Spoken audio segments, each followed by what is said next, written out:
Oumar Adéandjou, bonjour. Bonjour Maury, bonjour à tous. Laurent Roland Tonentes. Maury Agua, bonjour. Amis téléspectateurs, bonjour. Oumar Adéandjou, bonjour. Bonjour. Les journaux, on les a défilés les uns après les autres. Quelques informations vous intéressent bien sûr à la une de ces quotidiens. Parlons du plus récent, ce qui est en cours, c'est bien cette tournée gouvernementale. Allons à la une du quotidien Info Matin de ce jour qui s'intéresse à la tournée gouvernementale et également Fraternité en a parlé, mais à la une de Info Matin, l'on parle de tournée de reddition de comptes à Abomey-Calavi. Koupaki et sa délégation vantent les réalisations de la rupture. Oumar Adéandjou, les réalisations de la rupture quand même parlent d'elles-mêmes. Est-ce que l'on a besoin de les vanter encore, ou du moins l'on a besoin de plutôt attirer l'attention des populations sur véritablement ce qui a été fait? Si par hasard les populations ont oublié, puisque 8 ans ce n'est pas petit, donc est-ce qu'on a encore besoin de vanter les mérites? Non, je pense qu'on a toujours besoin de dire ce qu'on a fait, de montrer à tous que voilà, il y a du travail qui a été abattu. Et sur le plan infrastructurel, c'est vrai, c'est visible. On voit les villes qui changent, on voit comment on appelle, nos voies, nos hôpitaux, nos marchés qui sont en train de se transformer. C'est très beau et il faut quand même montrer aux populations que cela, c'est grâce à la volonté politique. Et d'autres gouvernements sont passés, on n'a pas vu ce changement aussi important. Et quand c'est fait comme ça, il faut pouvoir se vanter du fait que on a fait du bon boulot. Quoique, il reste beaucoup de choses à faire.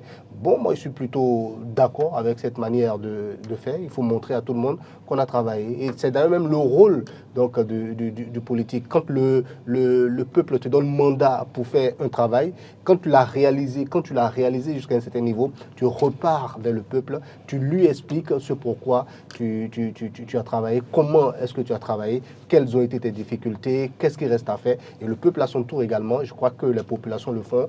Et donc, le peuple à son tour dit ce qui lui manque, ce qui reste à faire, ce dont il a besoin. Bon, moi je pense que c'est une bonne initiative, cette tournée gouvernementale. C'est vrai qu'on a attendu tout ce temps, mais bon, moi j'apprécie quand même, c'est pas mal du tout. Laurent Roland Tonentes, à Abomey-Calavi, quand même les populations se plaignent. C'est à croire que l'asphaltage a mis du temps à refaire les rues d'Abomey-Calavi, comme à Cotonou. Il y a des rues où l'on ne peut pas circuler, mais il faut saluer quand même quelques réalisations dans la commune, à part le fait de déplacer un hôpital de référence dans la zone, de créer un marché international, oui, de reprendre la voie qui mène vers Kérékou, précédemment appelée Pavé Kérékou, qui est devenu alors asphaltage ou route asphaltée Kérékou. Qu'avez-vous à dire par rapport à cette sortie des membres du gouvernement dans le cadre de la reddition des comptes? Première chose, faut-il féliciter Patrice Talon et son gouvernement? Faut-il les encenser comme s'ils ont fait au Bénin ce qu'on n'a jamais vu quelque part? Ce qui est sûr, quand Patrice Talon venait au pouvoir en 2016, il me disait qu'il allait faire mieux que les autres. Et donc, les sous qu'il utilise, c'est l'argent du contribuable béninois. Donc, il se doit de bien faire les choses parce qu'il nous a promis qu'il fera mieux que les autres. Et donc, à ce niveau, même si on ne va pas l'encenser, au moins on peut reconnaître qu'il y a un effort qui a été fait. Mais ce qui m'écoeure, c'est que je vois des gens qui ont montré leur limite incapacité à la tête de la commune d'Abomey-Calavi venir chanter les louanges de Patrice Talon. Vous n'êtes pas sans savoir que circuler dans la commune d'Abomey-Calavi, c'était difficile. Nous avons été les quelques projets d'asphaltage dans la commune d'Abomey-Calavi, difficile pour les citoyens de circuler. Et donc, à ce niveau, moi, je crois sincèrement que oui, on fait des voies, on fait des choses. Et vous pensez que les Béninois ne voient pas ça? Pour moi, les Béninois voient. Ce dont les Béninois ont besoin, ce n'est pas de venir leur dire encore qu'on a fait les voies. Hein. Parce que les gens vu les voies. Les gens circulent sur les voies tous les jours. Les gens voient les infrastructures. Qui, à Abomey-Calavi, ne sait pas que Pavé Kérékou est devenu goudron Kérékou? Qui ne sait pas ça? Qui ne sait pas qu'il y a un hôpital de référence qui est en train d'être construit en face de l'hôpital de zone et qu'on est en train de faire la voie? Qui ne voit pas ça? On voit ça. C'est la chose que nous voyons. Ce que le Béninois veut, ça veut parler de la ménagère. Et à ce niveau, il y a un problème. Ce que le Béninois veut, c'est des actes sur le plan social. C'est ce que le Béninois veut. Je vais à Cotonou tous les jours, vous allez à Cotonou tous les jours. Des actes se font. Oui, par c'est ce exemple, que... Laissez-moi finir. les prêts aux femmes. Non, tout ça, ce que je vous dis, les prêts aux femmes, Maurice Agua, est-ce que vous pouvez me dire, à la date d'aujourd'hui, là, compte tenu du salaire que vous gagnez et compte tenu de la cherté de la vie, là, c'est facile pour vous? Non, mais... C'est de ça que nous avons besoin. En fait, nous avons besoin que le gouvernement prenne des initiatives, même si on fait des voies, on fait des infrastructures, que nous apprécions à bien des égards. C'est que sur le plan social, qu'on pose des actes, par exemple, en termes de subventions, par exemple, les produits pétroliers à la pompe. Mais il y a des choses sur lesquelles on peut agir. Vous n'allez pas me dire que le gouvernement ne peut rien faire à ce niveau. Quand on prend les produits vivriers, quand les paysans se plaignent de ce qu'on leur achète des soja à 270 francs. Mais on ne va pas régler ça, on va les rencontrer à Banikwara ou à Perret pour leur dire qu'on a fait les voies. Vous pensez que c'est de ça que les paysans ont besoin? Non. Vous allez voir les opérateurs économiques. Mais oui, on a fait les voies, je suis d'accord. Mais ce que ces gens-là veulent écouter... Si on ne fait pas les voies, le soja ne peut pas circuler. Mais le soja circule, c'est ce que vous dites, c'est-à-dire le prix là, qu'on leur fixe là, qu'on leur donne, auquel on achète le produit là. Ça ne les arrange pas. Eux, ils ont besoin qu'on leur dise, oui, nous avons fait les voies, mais nous pensons que la prochaine fois, sur le kilo de soja, nous allons ajouter 10 francs. Ou bien, à défaut d'ajouter 10 francs, nous vous permettons de vendre 60% de votre produit au plan local et 40% hors du Bénin. Ça vous permet de rentabiliser, d'avoir du bénéfice. C'est ce que les gens ont envie d'écouter. Les travailleurs ont envie qu'on leur dise, oui, à partir de décembre 2024, on va augmenter encore votre salaire. Parce que les voies, nous voyons. Et je ne dis pas que rien n'est fait. J'insiste sur le fait que des choses ont été faites. Mais ce dont les Béninois ont besoin, je dis, parce que quand on fait le tour, quand vous voyez les gens... Vous vous attardez sur ce dont les Béninois ont besoin. Oui, parce que... Cette sortie, après avoir parlé des réalisations, peut donc apporter... Il faut rassurer les populations pour leur dire, voilà, nous, parce que vous écoutez, moi je ne sais pas si vous en recevez, mais moi j'ai reçu au moins des audios qui viennent de plusieurs départements où les gens sont passés. Où les gens se plaignent de ce que, au cours de cette séance de reddition de comptes, le ministre qui est peut-être représentant du gouvernement parle, et la délégation, tous les membres de la délégation veulent parler, le maire de la localité prend la parole, des discours interminables, et au final, c'est à peine 3-4 personnes dans la population qui ont le droit à la parole. Et il y a une dame qui, par exemple, j'ai écouté, elle a parlé, elle a suivi la reddition de comptes à Boycon. J'ai eu son audio hier soir. Elle dit, mais les autres ont parlé pour dire que talent à travailler, ils sont d'accord que talent à travailler. Mais il faut les écouter au moins. Que le maire a pris tout le temps à parler, et après on a choisi quelques personnes seulement à parler. Une reddition de comptes vraie. Vous finissez de parler aux gens, vous laissez les gens se libérer. Ça vous permet de savoir quelles mesures prendre les prochaines fois pour améliorer votre gouvernance. Vous n'allez pas les faire asseoir et faire la litanie de tout ce que vous avez fait. Et même parfois, quand certains parmi eux exagèrent, ce n'est pas de ça que les Béninois ont besoin.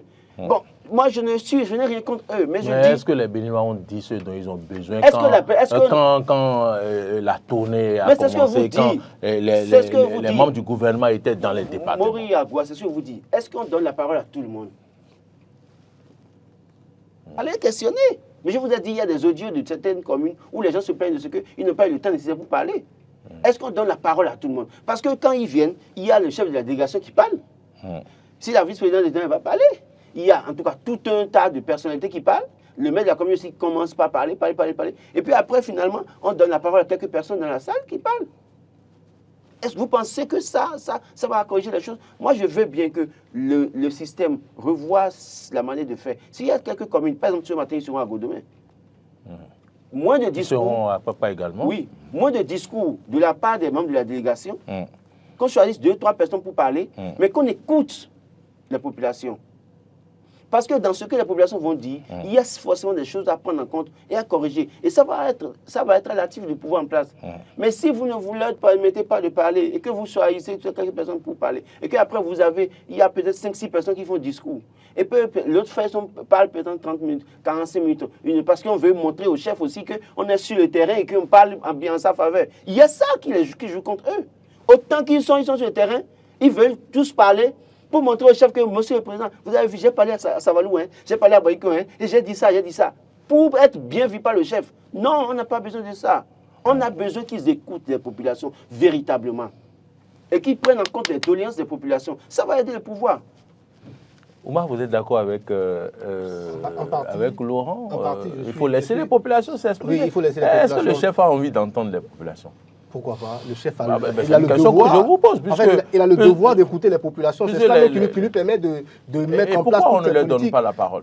Écoutez, on leur donne la parole, je crois. Peut-être que tout le monde ne peut pas parler. Et puis, en pareille occurrence, est-ce que vous pensez que tout le monde, dans une assistance, aura la parole? Enfin, à quelle heure est-ce qu'on va finir? C'est vrai que dans la délégation, on n'est pas obligé de parler 45 minutes, 1 heure de temps. Après ça, toute l'administration de la mairie également viendra parler, tout ça. Non, c'est vrai. Il faut revoir peut-être cet aspect-là. Mais je répète, le moment de la reddition, c'est le moment du bilan.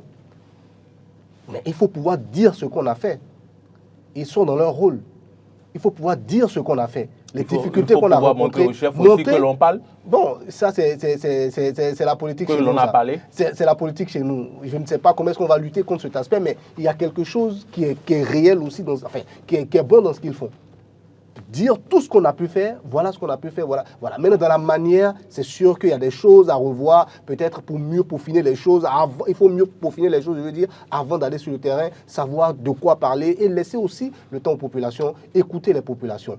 Parce que sur le plan social également, tout n'est pas noir. C'est vrai, le président de la République l'a reconnu lui-même. Il y a beaucoup de choses à faire encore sur le plan social. Il a parlé de hautement social. Okay? Mais tout n'est pas complètement noir. Hein.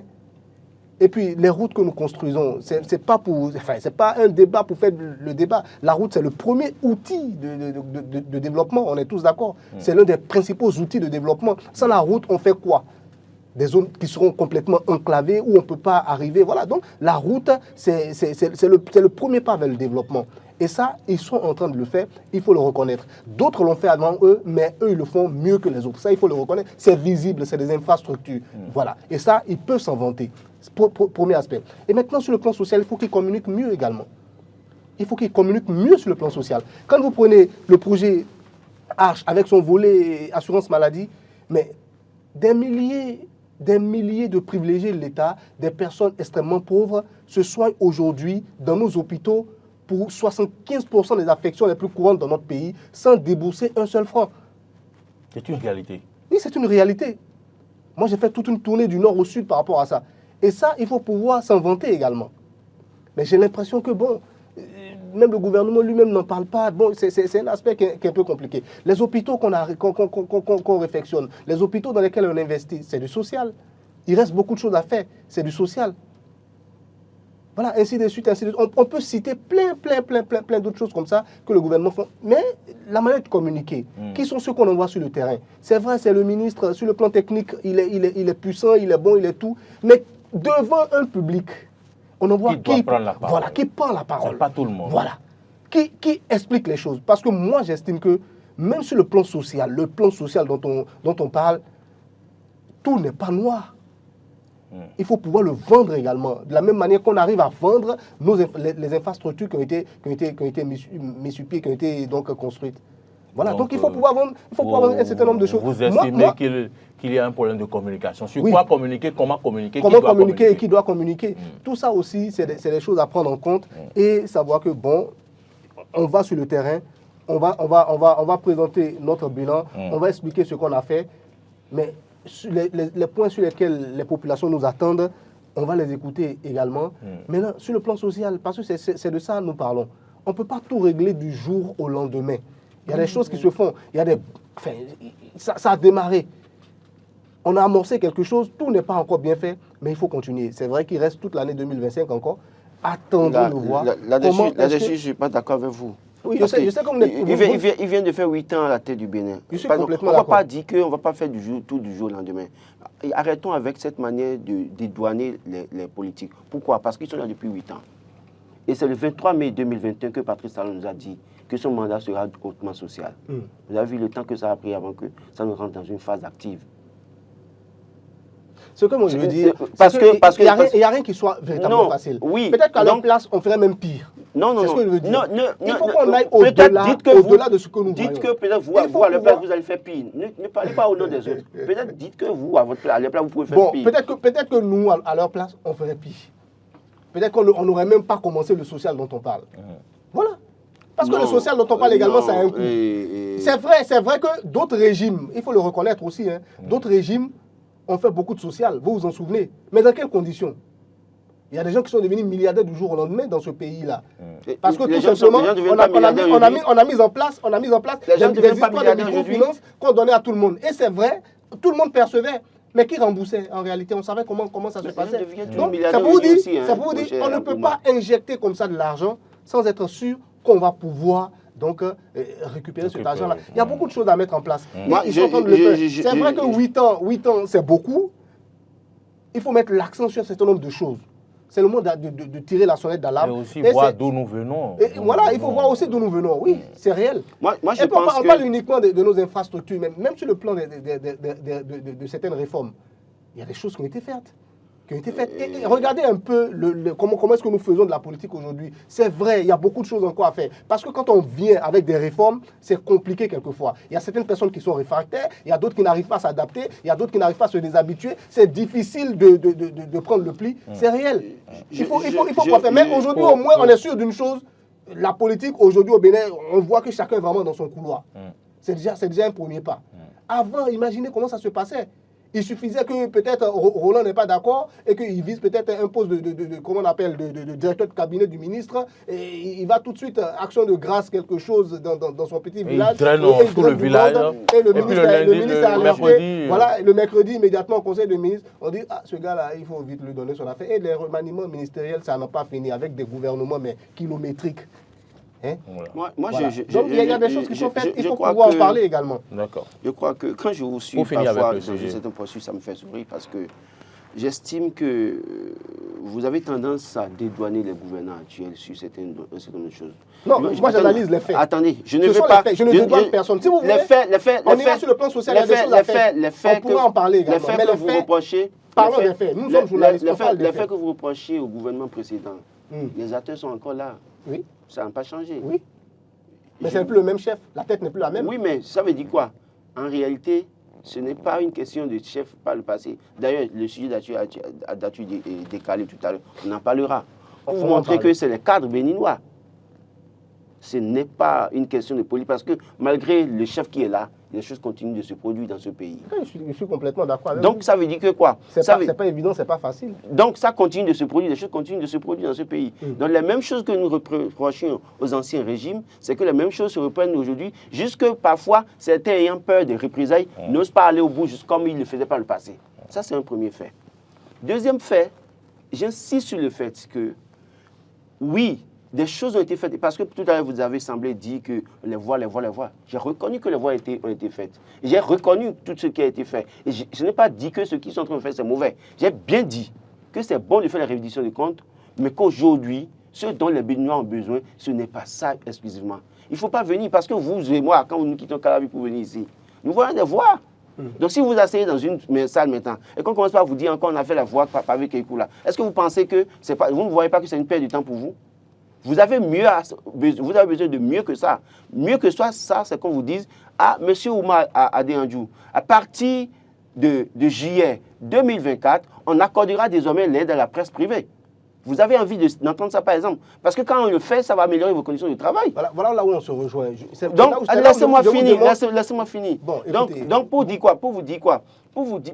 Parce que tout à l'heure, quand vous avez pris la parole, c'est un peu comme si je voulais battre en brèche tout ce qu'ils ont fait. Non, pas du tout. Donc, vous avez défendu votre position. Pour dire quoi? Donc, aujourd'hui, j'insiste sur le fait que ce dont nous avons besoin, ce n'est pas qu'on vienne dire encore qu'on a fait les voies. On voit ça. Parce que d'ailleurs même, quel est le nombre de personnes qui se retrouvent dans ces salles? Est-ce que c'est 1 million de personnes? Non. Est-ce que c'est 2000 personnes, 3000 personnes? C'est à la limite 500 ou 600 personnes.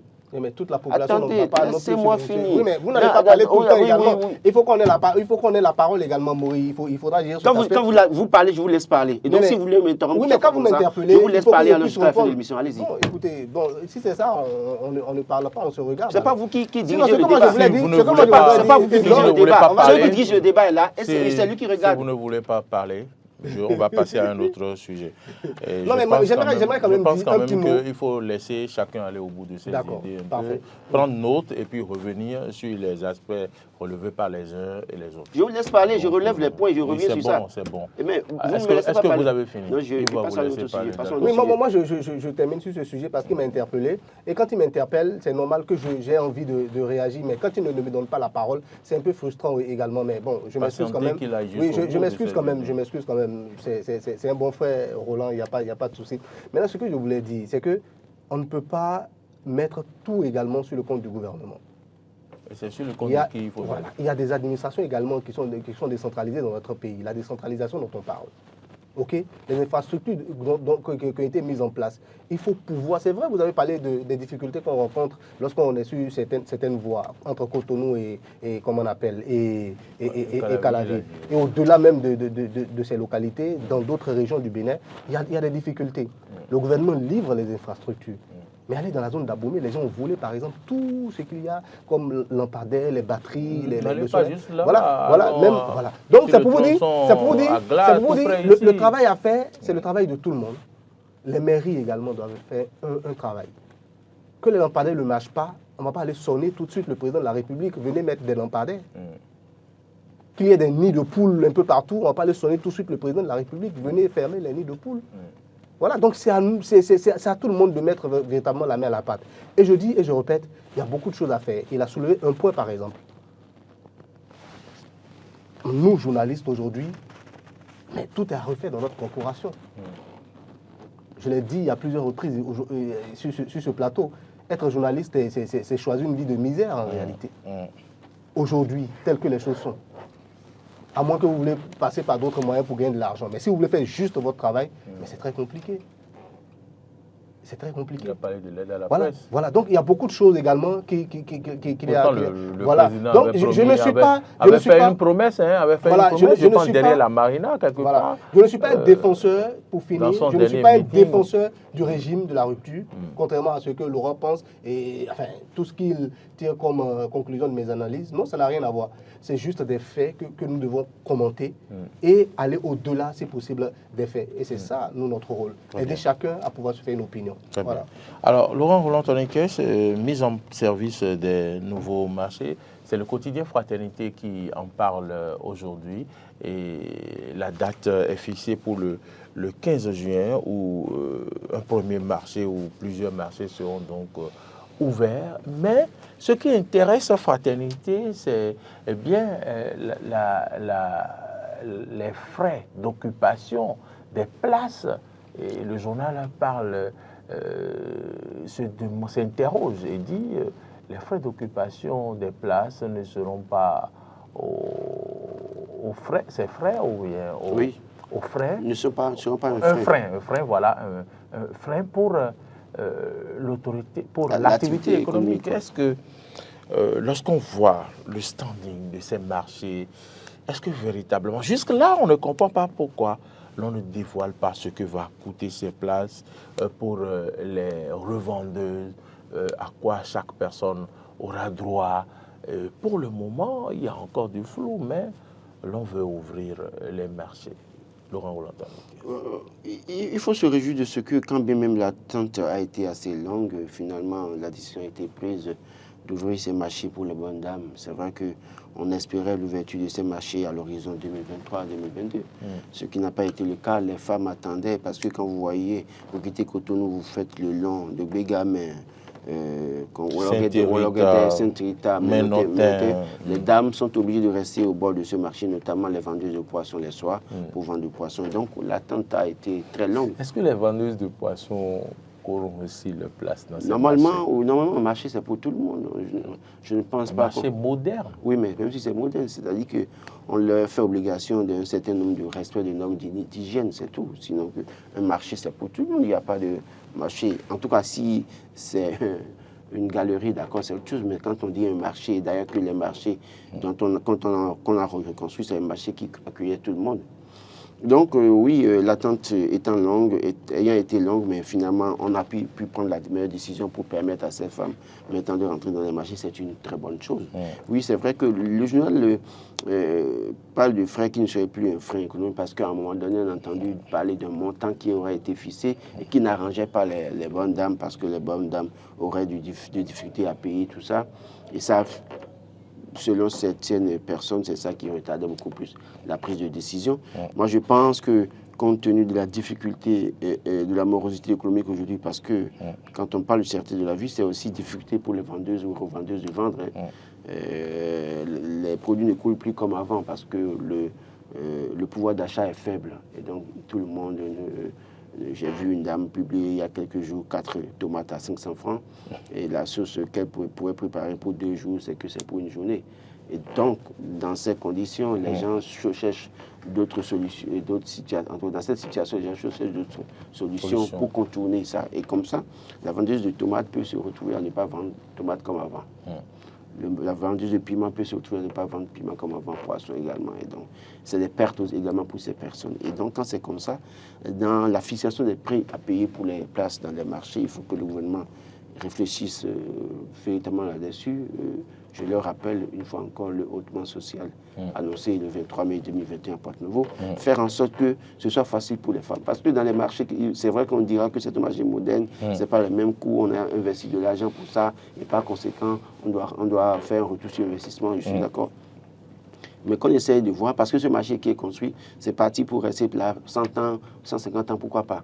Donc si ça peut rester autant d'années comme ça, on peut voir dans les frais à payer là, on peut diminuer pour voir dans quelle mesure. On peut, puis c'est toujours au Bénin, on peut rentabiliser à tout moment. Donc moi, c'est ce que je pense sur la question, qu'on essaie de voir avec les dames et que faire en sorte que les femmes, les dames quittent vraiment les lieux insalubres pour entrer dans les marchés. Je prends un exemple, le marché de Cocody, les conditions dans lesquelles les femmes vendent là-bas, ce n'est pas du tout bien. Mais il y a un marché qui est construit à Guadjela, un nouveau marché de l'autre côté. Donc certainement que quand ça va être fini, les dames vont quitter le marché de Cocody pour venir intégrer là. Et donc, autrefois, vous vous rappelez ce reportage qu'on a fait par exemple à Cocody, c'est vrai qu'il n'y a pas de marché là, où quand il pleut, c'est difficile. Oui, et pourtant, ce marché se retrouve à côté de l'arrondissement central, de l'arrondissement de Cocody B, et la mairie envoie des gens prendre des taxes là-bas. Donc, tout à fait. Ces milieux insalubres rendent malades les bonnes dames, c'est une chose. Donc, même ceux qui viennent acheter dans le marché, on les a vus marcher dans la boue pratiquement, on a des saletés. Voilà, donc avec les déchets un peu partout. Vivement que les femmes qui vont intégrer ces marchés modernes aussi fassent preuve d'hygiène. Parce que, pardon, il y en a parmi elles qui, ah oui, sont assez... malpropres. Bon, voilà, je n'ai pas dit ça. D'accord, donc ils sont assez... on comprend. Allez, je dis allez, Oumar. Oui, moi, mon espoir, c'est que les fruits tiennent la promesse des fleurs. Ça a pris du temps en termes de solidité. J'espère que ces marchés seront quelque chose de mémorable, quelque chose qu'on va dire, voilà, ça a été fait avec beaucoup de sérieux. Ça c'est la première des choses. Et puis, par rapport aux frais d'occupation des places, je ne pense pas que ce soit ça qui a retardé, qui a fait qu'on a pris tout le temps pour livrer. Non, en réalité, on ne parle pas de ce qui a retardé, mais est-ce que toutes les femmes pourront avoir accès à ce marché avec leur bourse? Si vous prenez moi, je pense que c'est du devoir. Du poisson, est-ce qu'elle pourra payer ce qui sera fixé? Oui, c'est comme l'a dit Laurent. Est-ce que pour ce marché, on ne fera pas appel encore au social? Non, un marché, c'est tout le monde qui doit être présent, avec des règles bien précises. Et c'est là où je veux interpeller tous ceux qui seront chargés, toutes les structures qui sont chargées de gérer ces marchés-là. Après, pour que ces structures-là puissent mettre en place des règles, des stratégies pour que les femmes qui ont été délogées, qui ont été délocalisées sur d'autres sites puissent réintégrer. Parce que ce sont ces personnes-là qui occupaient avant le marché. Et elles ont le droit, et l'État a le devoir de continuer à leur donner leur gagne-pain, au-delà des frais. Maintenant, s'il y a des places qu'on veut donner à d'autres personnes, là, on peut voir des histoires de frais. Mais il y a des gens qui occupaient les marchés. Voilà. Et on a décidé donc de les moderniser. Et ces personnes-là, ce n'est pas parce qu'on veut moderniser les marchés qu'on va les... Enfin, je ne pense pas que le gouvernement même puisse vouloir faire ça. C'est vrai qu'on va leur demander de payer... Les femmes qui étaient dans les marchés seront Voilà. intégrées d'abord. Donc, par rapport aux frais, je ne vois pas vraiment la question. Maintenant... Non, les frais à payer, parce que les places, c'est à payer par mois. Oui, mais dans tous les marchés du Bénin, les femmes payent toujours. Oui, mais est-ce que si par exemple je payais 12 000 le mois et on me met dans un marché de ce standing-là, est-ce que vous pensez que celui qui me met là n'aura pas tendance à augmenter les prix dans les loyers? Lorsque le propriétaire vient faire la réflexion, on constate qu'il augmente les prix. Donc c'est sur ça qu'on s'interroge. Je ne pense pas. Est-ce que l'on pourra maintenir ces femmes à ces prix qu'elles payaient dans ces marchés? C'est pourquoi je fais appel au social. Les prix doivent être, comment on dit ça, définis selon le niveau de vie des populations également. Ce n'est pas parce que nos villes changent, ce n'est pas parce que tout est devenu très beau que les Béninois ont changé aussi de comment on appelle, de revenus ou bien de salaire. Voilà. Autrement, qu'est-ce que vous voulez dire? Ce que je veux dire, c'est quoi? Ce n'est pas parce qu'on a fait un marché d'un haut standing qu'on va empêcher ces personnes-là, dont le standing n'a pas changé, ne serait-ce que sur le plan financier, de venir payer un peu plus cher. Non, moi je ne pense pas. Je pense que l'État aussi est conscient de cet aspect-là. Il faut pouvoir permettre aux femmes qui étaient déjà dans les marchés d'y retourner et de continuer à faire leurs activités en respectant désormais le fait que l'espace n'est plus le même, les choses ont changé, il faut s'adapter, il faut plus d'hygiène. Voilà, donc il y a beaucoup de choses qui vont avec. Maintenant, les taxes, on ne peut pas empêcher de payer les taxes. Allez dans ton coin. Elles payaient les taxes. Voilà, les gens ont toujours payé elles vont toujours payer les taxes. Dès l'instant où cette infrastructure a été construite aux frais de, comment on appelle, du contribuable, c'est tout à fait normal que quand vous venez, vous payez quelque chose également pour qu'on puisse, comment on appelle, faire la maintenance de tout ce qui a été investi, de tout ce qui a été construit et pouvoir également penser à d'autres projets. Voilà, donc c'est tout à fait normal. Maintenant, il ne faudrait pas que ces frais-là soient exorbitants. C'est tout ce qu'on va dire. Voilà. Laurent, sur les frais? Non, je crois que si l'occupation des marchés par les femmes a pris du temps, le vrai débat, c'était à ce niveau. C'est-à-dire qu'il y avait un montant qui avait été fixé, qui devrait être ce que les femmes devaient payer. Ils avaient dit que les marchés n'ont pas été, les meubles ont été commandés aussi. Oui, donc ça n'a pas été. Oui, mais en dehors de ça, il y avait. C'est ce que le gouvernement avait dit. Non. Mais le débat, dans les discussions aussi, il y avait la question de ce que les dames doivent payer. Et associations de femmes et autres, de vendeuses et le gouvernement, en fait, ne s'entendaient pas pour autant sur la question. Et je suis heureux que vous disiez clairement que oui, c'est même parce que le standing a changé qu'il faut tenir compte de ça pour augmenter le montant. Malheureusement, c'est ce à quoi on peut assister. Pourquoi? Parce que c'est des frais qui ont été engagés. Et c'est pourquoi je disais alors, pour que le gouvernement se fasse une bonne image, il va falloir considérer que ce marché est là pour 100 ans, 150 ans, pourquoi pas. Et donc, ne pas faire un peu de surenchère, mais de fixer un prix raisonnable qui permette à la vendeuse de tomates, de piments, de pouvoir payer au même titre que la vendeuse de tissus, pourquoi pas dans le marché, mais que le prix soit raisonnable. Donc, si cette question, le gouvernement réussit à fixer un prix standard qui n'est pas trop élevé, qui permet à toutes les vendeuses du marché de trouver leur compte, c'est-à-dire que de ne pas être dans une situation à la fin du mois, elles sont dans l'incapacité de payer. Si on réussit ce problème, je crois que ça va être un véritable coup à l'actif du pouvoir, ça va les aider. Très bien. On va parler d'un dernier sujet. J'hésite entre la baisse du prix du maïs et puis, mais bon, la baisse du prix du maïs, on peut en parler très rapidement, mais le quotidien Matin Libre revient sur cette affaire de chef de file de l'opposition. Qu'il vous souvienne que j'ai dit sur ce plateau que la question du chef de file d'opposition sera brandie à un moment donné. Et s'ils ne savent pas faire, ça va secouer le Parti des démocrates. Et nous y sommes. Si Matin Libre commence comme ça, je me pose des questions. Pourquoi je le dis? Je le dis en ce sens que, vous voyez, la loi dit que le parti qui a la majorité au terme des élections législatives ou alors au terme des élections communales, c'est le président de ce parti qui devient chef de file d'opposition. Il est nommé sur proposition, en conseil ministre sur proposition du conseil électoral, ce qui est normal. Nous sommes sortis d'une élection, Éric Ngoundété a été nommé chef de file de l'opposition. Parce qu'il était président du Parti des démocrates. D'accord. Ce qui est normal. Quelques semaines, quelques mois après, on voit un changement à la tête du parti. On amène Boni Yayi. Boni Yayi, prédécesseur de Patrice Talon, super actif homme politique, qui à tout moment veut montrer à Patrice Talon qu'il est encore là. On l'amène. Mais la loi dit c'est au thème des élections. Donc du coup, en réalité, pour le moment, c'est que Roundi était président du parti, il est chef de l'opposition. Mais une fois que Boni Yayi est arrivé, est-ce que la loi a prévu que s'il y a changement à la tête du parti, il faut changer le nom du chef de l'opposition?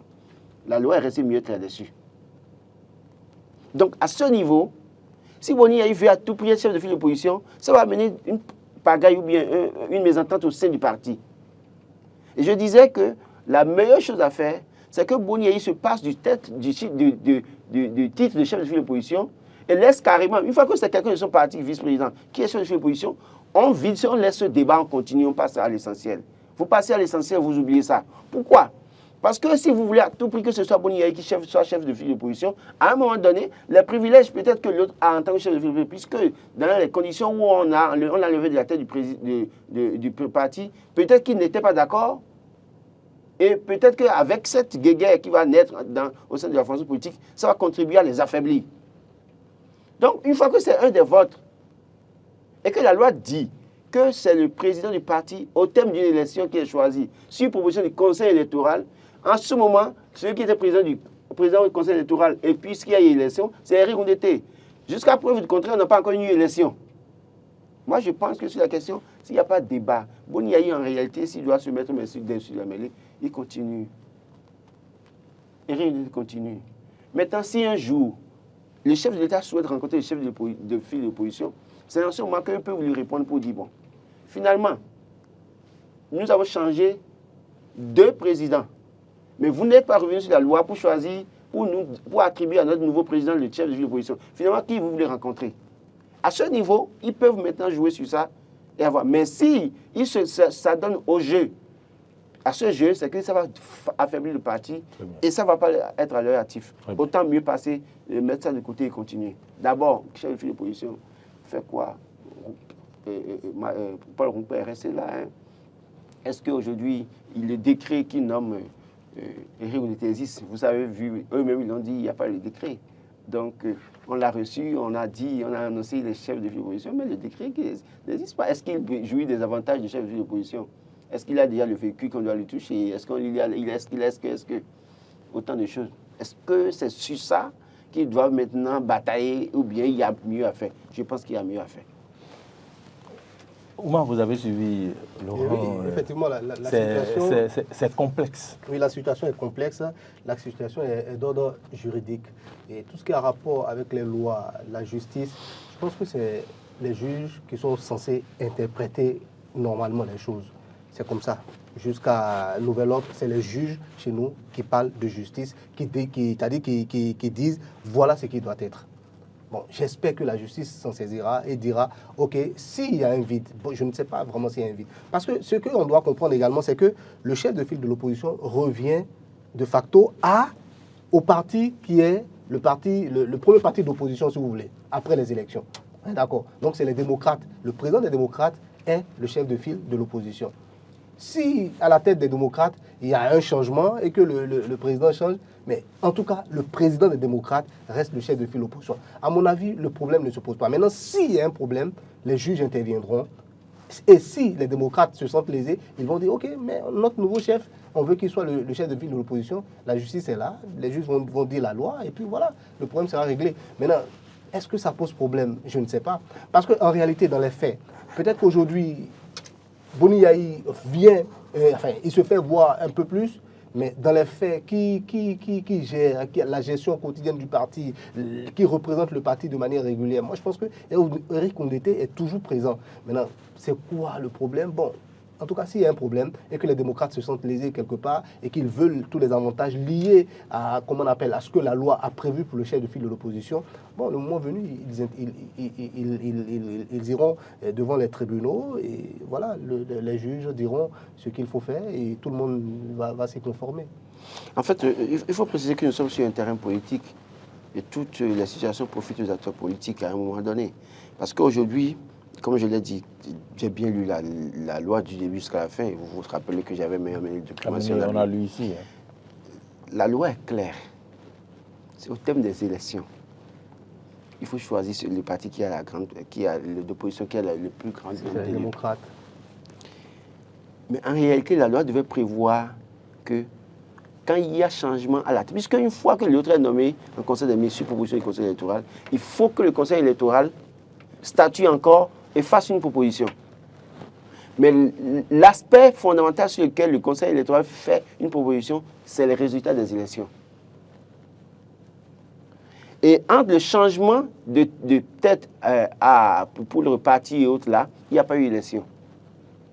Donc la loi aurait pu prévoir déjà que si il y a changement à la tête du parti, de facto, le conseil des ministres statue, prend acte, ou bien le parti saisit le gouvernement et le conseil électoral, et de facto, on change le nom du chef de l'opposition.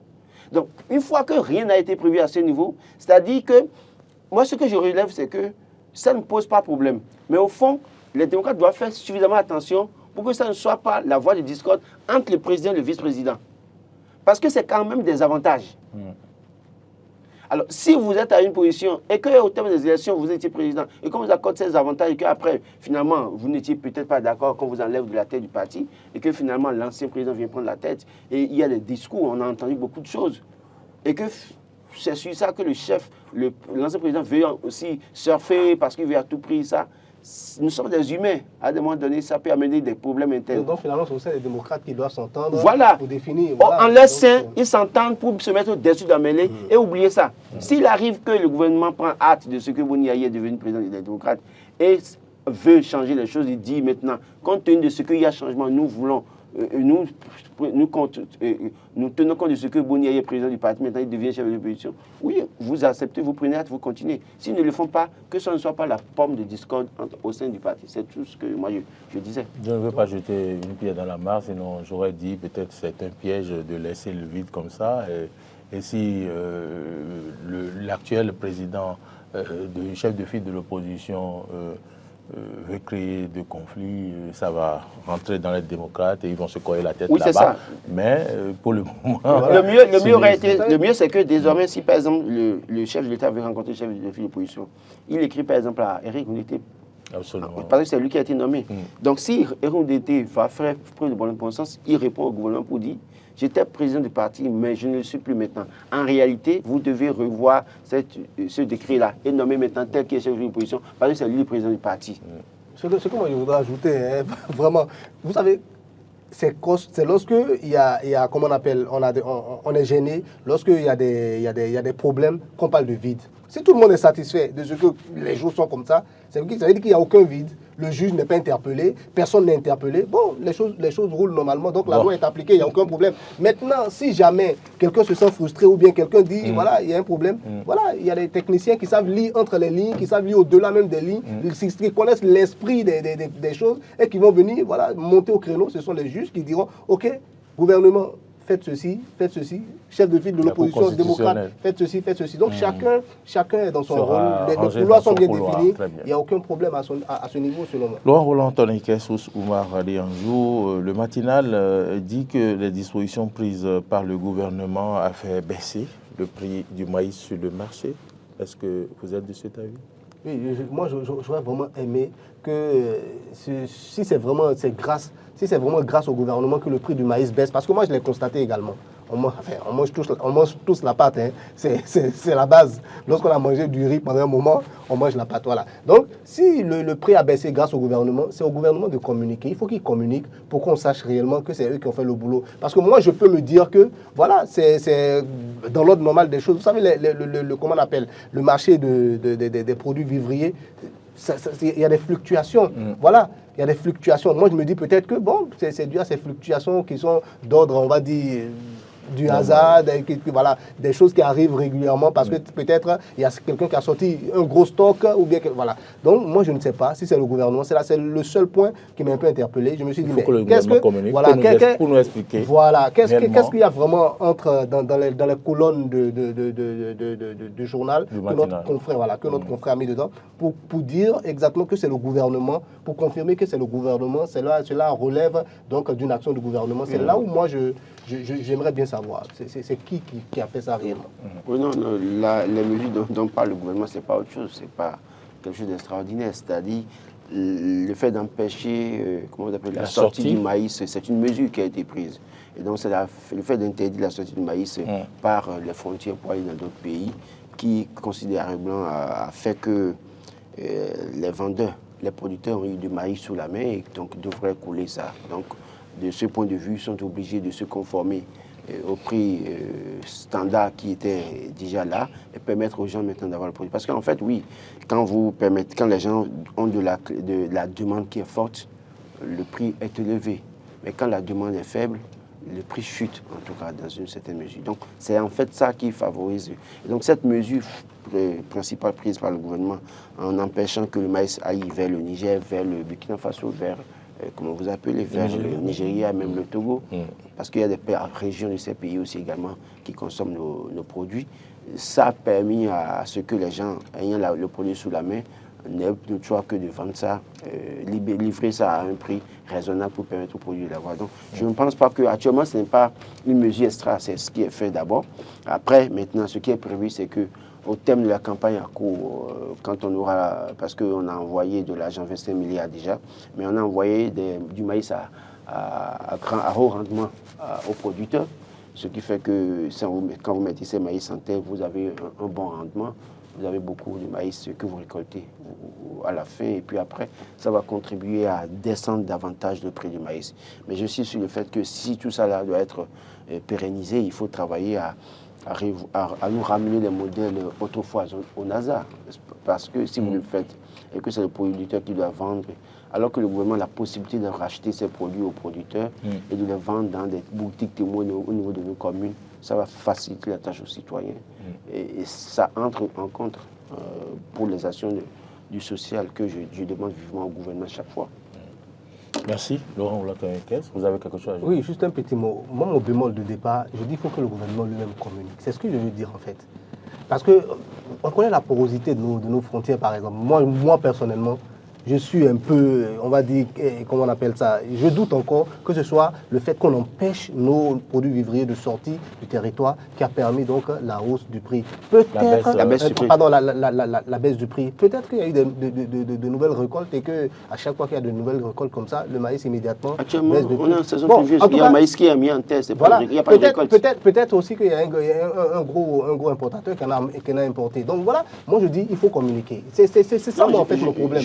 Il ne faudrait pas que ce soit nos confrères qui tirent des conclusions. Nous, on a besoin de faits pour faire nos analyses. Et le gouvernement doit pouvoir nous donner des faits. Il faut communiquer. Il faut communiquer. Qu'est-ce qui s'est passé? Il n'y a pas... le journal n'invente rien. Le journal, si vous certainement que dans la journée, vous aurez le temps de lire l'article. En l'état, là, vous savez que nous sommes dans la saison pluvieuse au Bénin méridional et que c'est maintenant qu'on met du maïs en terre. Cela suppose qu'il n'y a pas de maïs disponible à vendre. D'accord? Quand vous allez dans la partie septentrionale, et véritablement dans certaines régions, c'est actuellement que les gens mettent du maïs en terre. Mais il y avait des stocks dans les greniers pour les gens, ce qui leur permettait, ce qu'ils vendaient à prix d'or parce que la demande était forte. Parce qu'au-delà du Bénin, les gens en avaient besoin. D'accord? Mais compte tenu de la situation qui a prévalu avec le coût qui est élevé, le gouvernement a bien dit ici, d'ailleurs même le chef de l'État est même revenu sur la question du Niger, avait une déclaration sur laquelle je ne suis pas totalement d'accord avec lui, d'ailleurs, mais qui a dit que le maïs qui va au Niger, dans toute façon, il a évoqué, vous vous rappelez très bien. Donc, en fermant cette porte de sortie, c'est un plus. Parce que ceux qui avaient la possibilité d'aller vendre là-bas n'ont plus de clients, mais le produit est là. Et si vous avez le produit là que vous ne vendez pas, ça pourrit. Encore que vous êtes dans les greniers, il y a le sang plus vieux. Si vous ne libérez pas, soit c'est mouillé, ça se gâte, soit les termites viennent détruire. Donc il faut vendre. Et en voulant vendre, c'est qu'à un moment donné, puisque la demande n'est plus forte, c'est que vous êtes obligé de baisser le prix. C'est la mesure, ça. C'est tout, c'est rien d'extra. Maintenant, si on voulait communiquer, qu'on communique, moi je pense que c'est... C'est ce que moi j'attends. Moi je vous dis, il y a des actions maintenant qui sont mises en place, les 25 milliards, fameux 25 milliards mis dans l'agriculture, mais en même temps, le maïs à haut rendement qui est donné maintenant aux producteurs, et maintenant pour la récolte prochaine, ça va contribuer à baisser de façon considérable encore le maïs. Récolte prochaine. Mais maintenant, déjà, ça baisse. Oui, ça baisse parce qu'il y a une action qui a été faite. C'est pas qu'ils ont sur laquelle vous voulez qu'on communique, le gouvernement communique. C'est pas qu'ils ont subventionné. Ils n'ont pas subventionné. Ce n'est pas qu'ils se sont allés racheter le produit, ils sont allés le vendre moins cher dans les marchés. C'est pas ça. C'est pas non plus que de gros importateurs ont fait rentrer beaucoup de maïs au Bénin. Bon, puisque vous souhaitez que le gouvernement communique, le gouvernement va communiquer. Il faut nous dire comment les choses se passent. Je sais que le porte-parole du gouvernement nous suit, donc il saura prendre les dispositions. Merci à vous, Marie. Je vous en prie. Merci, Laurent. C'est moi.